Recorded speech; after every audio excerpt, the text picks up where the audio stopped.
I wasn't looking to buy an auction house, but when I saw this house and the opportunity presented itself, there was just something about it and it really stuck with me. Today I'm going to cover where I was in life and how I found the house, the Scottish auction process, how you bid and actually buy the property, how much I paid in total. I know a lot of you will be dying to know. Then lastly, I'll cover why this house. Hi everyone, my name's Ian. In the fall of 2025, I purchased a house at an auction in Scotland. The house was empty for over 3 years, and so it's slowly eaten itself away. This channel covers the journey from trashed auction house through to beautiful family homestead. Head over to the channel to see the renovation. If you like what's going on, hit like and consider subscribing to watch it all unfold. Alright, let's go. So this kind of came out of nowhere. I'd been renting a flat from my mum since the beginning of 2018. She owned the flat, and so it was nice to be able to keep the rent that I paid her in the family. My mum was left the flat from my granny. My granny was only able to purchase the property through the Right to Buy scheme, a scheme that helped council tenants save up and afford their first property. Basically, however long you lived in the council property dictated how much of a discount you got when you went to purchase it. So my granny moved in 91 and the flat was purchased in about 2015, so it was a considerable discount. And my granny wouldn't have been able to buy that house or own a home at all if it hadn't been for that scheme. You know, my mum isn't rich. She was actually living with her partner and they were paying rent to a private landlord. So I'd saved up some money for a deposit and I was kind of looking to buy a house for a little while. My partner and I, Ashley, we were running a little kind of catering business from home. Ashley worked at the local college and I managed the business, the orders, home life, and I occasionally did some shifts at cafes and restaurants and things just to top up my own income. Then life kind of drastically changed at the start of 2025. So in March, our dog Mika passed away. It kind of broke us. It really did break us. You know, I hadn't really been coping with things for a little while, and then when Mika passed, yeah, I just kind of wasn't coping at all. I was in quite a dark place, and Ashley was distraught. She kind of couldn't put herself back together after that happened. You know, it's like I knew our lives really needed a shake-up, so in the months after Mika's passing, I sat down with Ashley just to kind of discuss our lives, our future, and where we wanted to end up and kind of what we wanted to do. So out of the conversation, we decided that we would put our business on hold in the coming months. I would get a job so we'd be able to get a mortgage. We planned to buy a house and then we would return to our business once we settled into our new home. So in July 2025, I started to slow things down with the business and then started to put things on pause. Then life threw another curveball our way. I received a letter from Edinburgh Council that basically said they were going to charge every flat inside the block in which I lived £15,000 for fire safety and building remedial works. Most of the flats in the block are owned by the council, so I was one of the few that would have to pay the bill for the work. I was on the hook to pay because the landlord, my mum, wasn't necessarily in a position where she could afford to pay that. I essentially thought that the money that I'd saved up for a deposit would need to go into paying the bills for the flat in which I was living in. But then the council decided that they were going to do a buyback scheme. Essentially, they offered to buy the property back at a market value of a 2-bedroom flat within the Edinburgh area. So the £15,000 bill just vanished as quickly as it had appeared. So I found this out on Tuesday the 12th of August.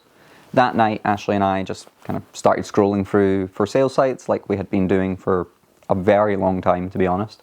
And then simultaneously, we kind of showed each other a property that just looked amazing. I mean, there wasn't a single box that this house didn't tick. It was a property that we could actually afford. And then when I was looking at the listing, I saw there was an auction property, but wasn't really deterred. I knew that there was some form of like a finance scheme, so I thought it would essentially be the same as a mortgage. I didn't anticipate any issues with getting that over the line. So we looked and we realised that there was an open day for the house, literally the following day on Wednesday the 13th. We jumped up in the morning and headed down to see the house. It was kind of everything we'd been dreaming of. It was a beautiful sunny August day and yeah, we just kind of fell in love with it. I had a little chat with the agent that was hosting the open house and realised that the auction was actually 8 days later on the 21st of August. So the heat was on. You know, how could I do this? How could I make our dreams come true? I don't know how to describe it, but I just had that gut feeling that this is where I was meant to be and then this is where I would kind of end up. So this was an Auction House Scotland sale and it was a live online auction. That means that there's an auctioneer hosting it live and you're seeing everything and reacting to everything in the moment, the same as everybody else watching the auction. It's not a slow timed auction where you kind of place a bid and just wait. It's very fast paced and when the hammer hits, that's it, you've bought the house. Before the auction, you get access to what's called the legal pack as well as the other documents that come along with the house. In my case, that included the title documents, the home report and the special conditions of sale.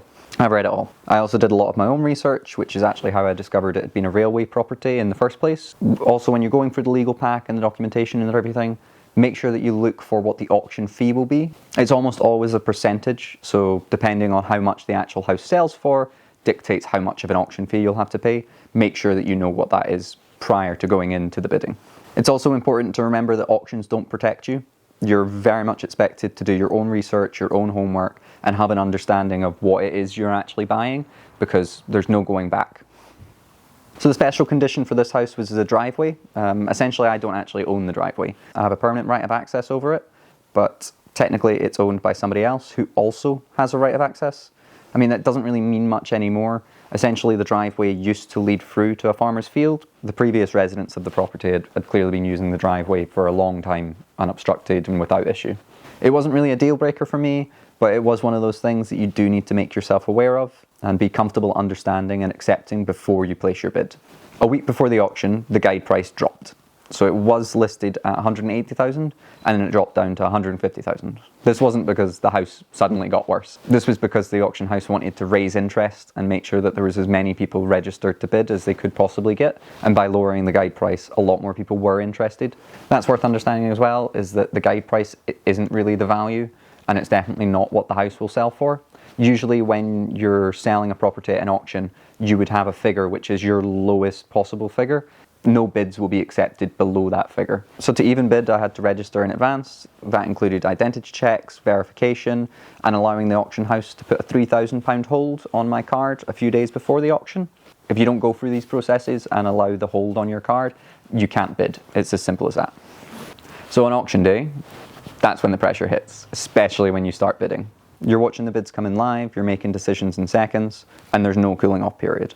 Not to mention, obviously, the auctioneer is just kind of, can I get this? Can I get that? Anybody? Come on, come on, come on. So you definitely feel that heat, you definitely feel the pressure. So when I won the bid, the £3,000 hold became part of the 10% deposit for the property. On the same day as the auction, I had to pay the rest of the 10% deposit, pay the auction fee, and also confirm everything with the auction house and my solicitor, just to make sure it was all okay. So the auction house phoned me shortly after the auction, just to kind of give me a congratulations, and then they also talked me through the payment process and how to clear everything with them that day. So from that moment, the sale was legally binding. There's no pulling out without consequences. If you walk away, you lose your deposit, and then you'll also lose the auction fee. So then I had 28 days to complete, essentially 4 weeks to pay the remainder of the balance. So you can use finance for auctions, but it's a little bit complicated. Essentially, when I was speaking to the auction house and the person who was hosting the open day, you can only get finance for an auction property if you don't plan on living in the property. It's something that you should be aware of if you are looking in the auction route. So when people ask if auctions are fun and easy, they're not really. They're fast, risky, and unforgiving. You're buying what you can see, what's in the legal pack, and kind of nothing else. So you really do need to do your own homework. There's no negotiation after the fact.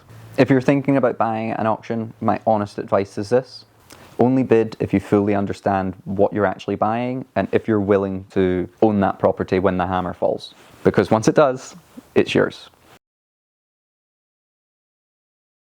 Okie dokie, so let's talk numbers.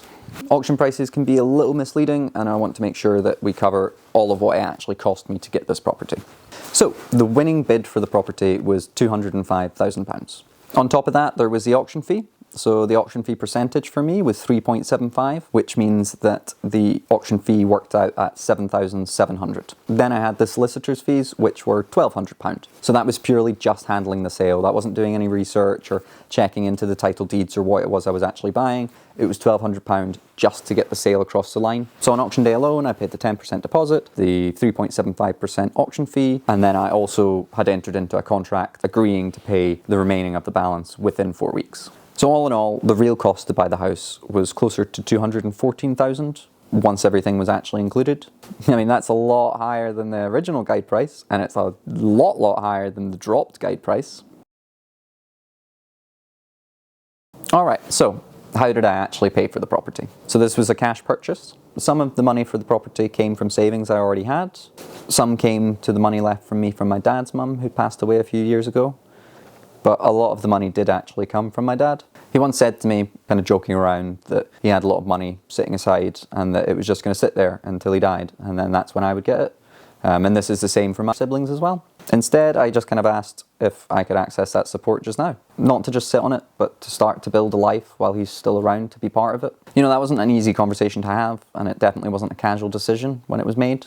But it meant instead of waiting, or playing things safe, or slowly watching opportunities pass me by, I could actually commit to something meaningful. The money didn't buy me a finished house. It bought me responsibility. And it came with risk. If this project fails, there's nobody else that can absorb the mistake. But it's also meant that I wasn't gambling with borrowed money. You know, that trade-off, it did really matter to me. So yeah, the house was pretty expensive. And I've effectively put everything I've got and everything that's coming to me into this house. Inheritance is quite a challenging thing to talk about. I mean, I find it a little bit of a challenging thing to talk about. I hope that people appreciate the honesty and authenticity that I'm putting forward with this. This isn't watch somebody with lots of money fix up a house. This is watch somebody take on the biggest responsibility of their life and see if they buckle. Let's hope I don't. So I wasn't actively looking for a house like this. I was passively browsing, half out of habit, half out of not really knowing what else to do. I mean, the timing was awful. We'd just paused our business. Our living situation kind of felt temporary and unstable. I did feel completely stuck where I was. There was no plan, no roadmap. I wasn't even sure what feeling ready was supposed to feel like. But this house appeared right when I had to choose something. When I discovered it had been an old railway property, an old stone Scottish building with some history, that was it, I was sold. I didn't see it as a property I could just kind of buy and be done with. I saw it as a restoration, a responsibility, and a long-term commitment. I knew even then that I wouldn't have the money to just pay somebody else to fix it and to do the work. If I did this, I knew that it would be on me.